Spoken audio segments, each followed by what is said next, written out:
Homens e mulheres acima dos 60 anos que não conseguem viver na sociedade por conta de uma doença incomum, que faz com que essas pessoas sejam obrigadas a vender seu próprio corpo, se isolarem e até mesmo tirarem suas próprias vidas. Essa doença é resultado de uma série de problemas que o país enfrenta atualmente e está se tornando cada vez mais preocupante para a economia e a estrutura social do país. Estou falando da geração perdida da Coreia, que convive com uma série de problemas únicos que acabam tornando-se invisíveis por conta de diversos fatores que você talvez nem fazia ideia que existia.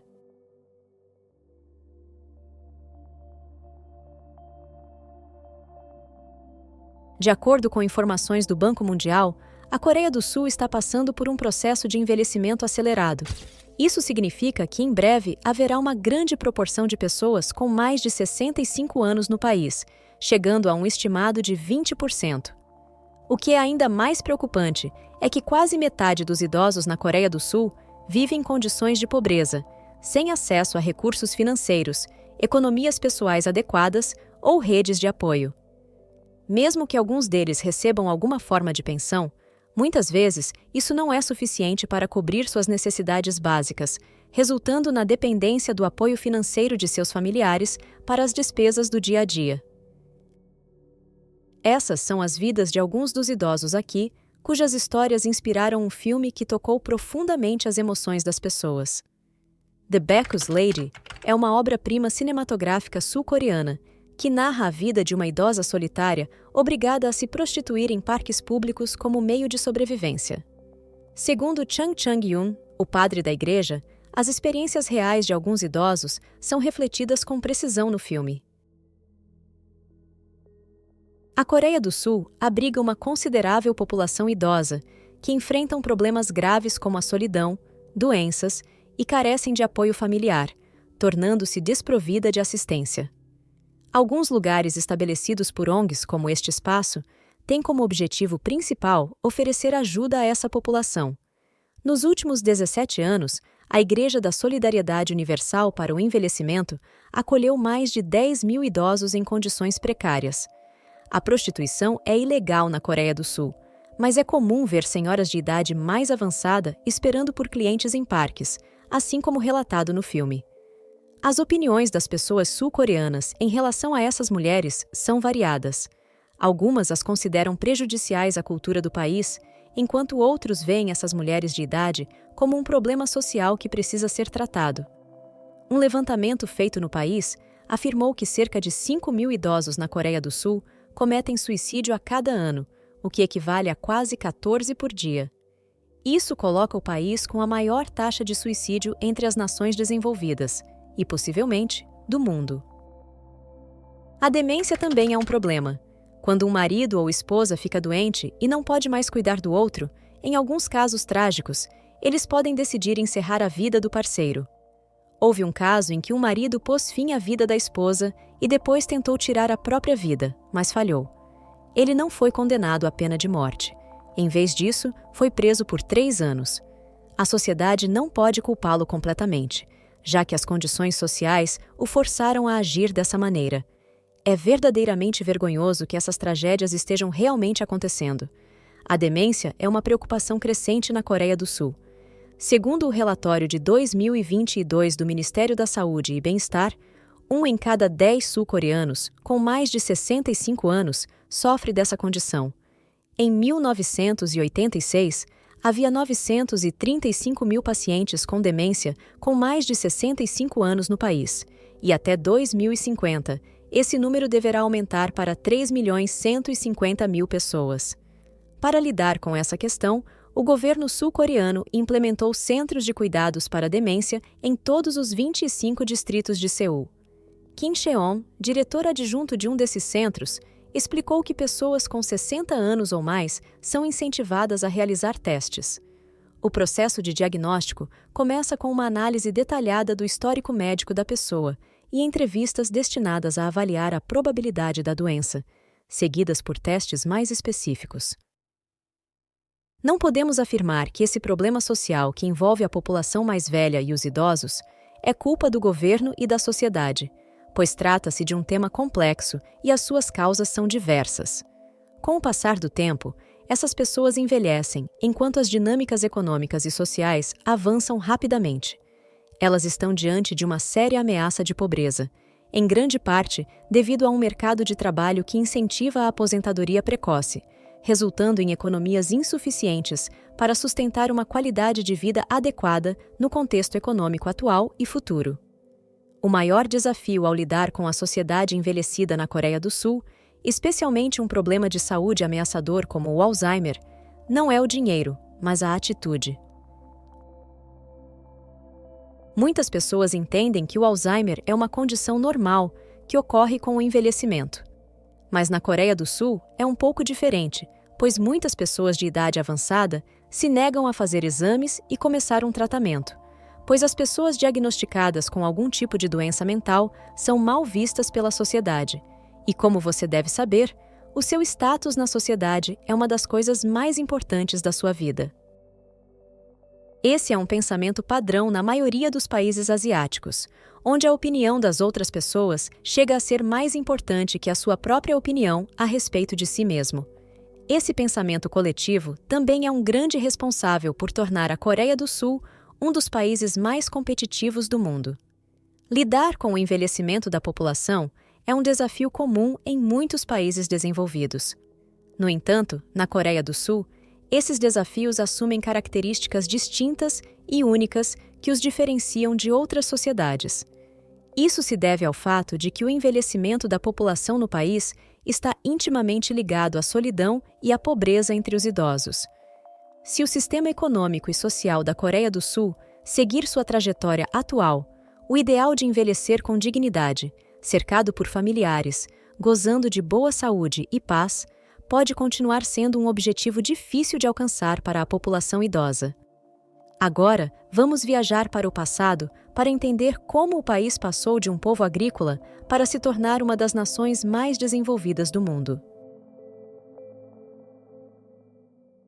Há apenas algumas décadas, a Coreia do Sul era um país enormemente subdesenvolvido, com uma população predominantemente não educada e uma economia que estava indo pior do que a norte-coreana hoje. Atualmente, o país passou por uma transformação completa, apresentando uma infraestrutura melhor do que a maioria dos países europeus. Produz centenas de milhares de graduados universitários a cada ano, e há uma boa chance de que você tenha alguns produtos fabricados na Coreia em casa. Em uma geração, a Coreia do Sul foi de um país do terceiro mundo para um dos mais desenvolvidos do planeta, mas isso teve um preço. Os mesmos fatores que causaram o milagre econômico agora estão prejudicando toda a sociedade coreana. A Coreia do Sul tem o maior número de suicídios no mundo. Os jovens estão lutando desesperadamente para encontrar empregos, e os coreanos estão entre as nações mais infelizes do mundo.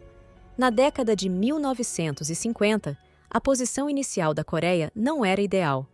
Na verdade, dificilmente poderia ser pior. Durante a maior parte da primeira metade do século XX, a Coreia do Sul esteve sob ocupação japonesa, mantendo os coreanos sem educação e acesso a empregos qualificados. Após a Segunda Guerra Mundial, os japoneses finalmente saíram, mas o país foi imediatamente dividido entre o Sul apoiado pelos Estados Unidos da América e o Norte apoiado pela União Soviética. Poucos anos depois, o Norte atacou o Sul, e a guerra que eclodiu destruiu quase toda a indústria e infraestrutura existentes no Sul. No final da guerra, em 1953, a maior parte da população da Coreia do Sul era analfabeta. Sua economia era basicamente agrícola, e as perspectivas para o futuro eram sombrias. No entanto, ao mesmo tempo, o milagre coreano estava prestes a começar. Basicamente, existem 3 principais fatores que tornaram possível o crescimento econômico coreano. O primeiro foi a decisão do governo coreano no início da década de 1960 de transformar a economia de agrícola para industrial. A maneira como decidiram fazer isso foi única. Em vez de apoiar pequenos negócios, o governo decidiu construir uma nova economia em várias empresas familiares escolhidas a dedo, conhecidas como chaebols. Esses chaebols receberiam enorme apoio do governo na forma de empréstimos, subsídios, isenções fiscais e qualquer outro suporte necessário. Basicamente, eles não precisavam seguir as mesmas regras que todos os outros, e se tivessem problemas, seriam resgatados. Em troca, entregariam o crescimento econômico desejado pelo governo e se expandiriam agressivamente no exterior. E funcionou. Esses chaebols começaram a produzir carros, televisões, jogos eletrônicos e literalmente tudo mais, tornando-se gigantescas corporações globais. E uma vez que esses chaebols começaram a produzir produtos avançados com cadeias de suprimentos complexas, precisavam de muitos trabalhadores qualificados, engenheiros, gerentes, contadores, ou seja, pessoas com educação universitária. O governo coreano estava feliz em fornecer isso também, e assim começou a febre educacional. Desde o final da guerra, a Coreia passou por um boom educacional sem precedentes. Uma vez que a Coreia do Sul ganhou independência, o governo abriu o acesso à educação para todos, promovendo fortemente a ideia de que um diploma universitário é necessário para qualquer tipo de sucesso na vida. Universidades foram incentivadas a admitir o maior número possível de alunos, e isso funcionou. Obter educação universitária, especialmente em disciplinas STEM, tornou-se a principal prioridade para todas as crianças e pais na Coreia. Em poucas décadas, a Coreia do Sul passou de um país onde apenas 22% das pessoas podiam ler e escrever em 1945 para o país mais educado do mundo, onde mais de 2/3 dos jovens têm um diploma universitário. Uma vez que havia um número suficiente de funcionários qualificados e educados trabalhando nesses chaebols, eles se certificavam de que trabalhassem arduamente. Atualmente, os sul-coreanos são conhecidos por terem uma ética de trabalho extrema, trabalhando mais e por mais tempo do que qualquer outra pessoa. Mas isso nem sempre foi o caso. A cultura coreana de trabalho incrivelmente árduo foi criada principalmente durante o boom econômico pelos chaebols, que começaram a doutrinar sistematicamente seus funcionários com lealdade completa e absoluta à empresa.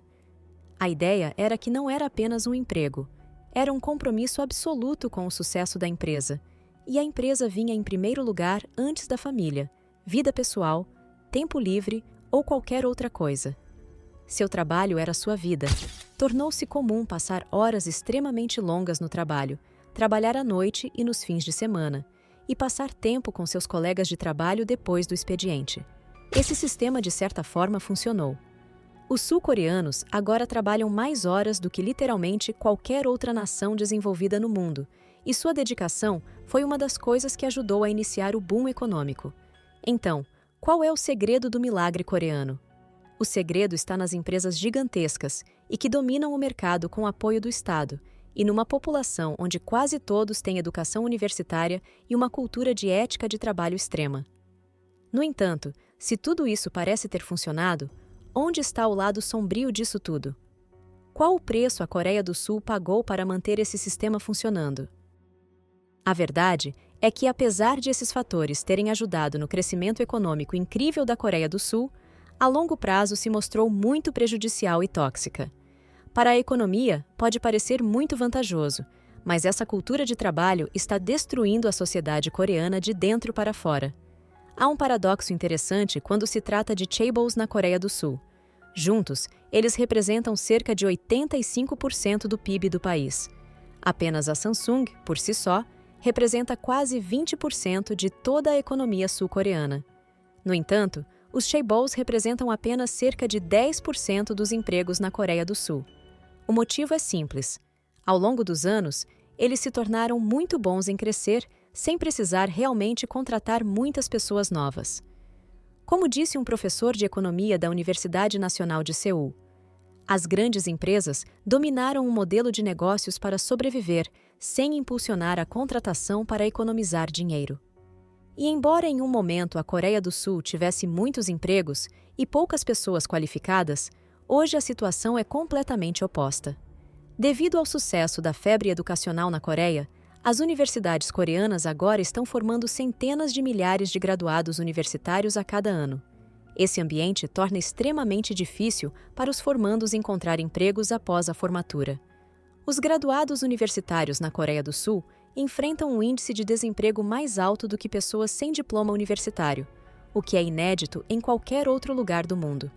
A situação é tão ruim que o governo teve que lançar um programa para ajudar os jovens com educação universitária a conseguir emprego no exterior, para que não fiquem desempregados na Coreia e não caiam na pobreza. Basicamente, mesmo quando a economia coreana está indo bem, os benefícios não estão realmente chegando às pessoas comuns, e nenhum desses graduados universitários quer um emprego do tipo trabalho manual, porque esses empregos têm baixo salário e são mal vistos na sociedade coreana. Assim, há falta de pessoas em empregos de colarinho azul de um lado e uma tonelada de jovens desempregados que não podem usar sua educação universitária do outro lado. Em uma sociedade obcecada por sucesso e educação, isso é obviamente ainda mais frustrante. A razão pela qual todos esses graduados universitários querem empregos qualificados é porque eles têm que trabalhar incrivelmente duro para obter sua educação. Devido à percebida importância da educação, o sistema educacional sul-coreano se tornou o mais competitivo do mundo. Não só é incrivelmente difícil entrar em uma boa universidade, mas as crianças, incluindo as mais jovens, têm que trabalhar tão duro quanto os adultos apenas para acompanhar os outros. 83% das crianças de 5 anos na Coreia do Sul frequentam aulas particulares após a escola, e as famílias gastam, em média, 16% de sua renda em educação privada. O governo coreano até teve que proibir sessões de tutoria privada após as 22 horas, na tentativa de diminuir a carga de trabalho insana que as crianças coreanas enfrentam. No entanto, apesar de tudo isso, a Coreia do Sul experimentou uma inflação massiva na área educacional. Enquanto crianças e estudantes trabalham mais do que nunca para obter educação formal, a vantagem de tal educação está desaparecendo. Mesmo com um diploma superior, eles ainda não conseguem emprego. E aqueles que conseguem encontrar um emprego se veem em um ambiente de trabalho extremamente rígido e hierárquico, onde as pessoas são promovidas com base em sua lealdade à empresa, em vez de seu desempenho e resultados. E mesmo que os coreanos passem mais horas no trabalho do que qualquer outra pessoa, sua produtividade é surpreendentemente baixa. É uma cultura que valoriza mais o trabalho árduo do que o trabalho inteligente, mas isso realmente não está funcionando tão bem no século XXI. O efeito da cultura de trabalho extrema, da pressão social e de uma situação econômica difícil é que os sul-coreanos estão entre as nações mais infelizes do mundo. O país também tem o maior número de per capita do mundo há 2 décadas. A situação é tão ruim que até o governo reconheceu e está tentando mudar as coisas, mas até agora sem efeito real. O país agora está preso com corporações grandes demais para falir e poderosas demais para permitir qualquer mudança, um aumento na taxa de desemprego entre os jovens e uma população profundamente deprimida.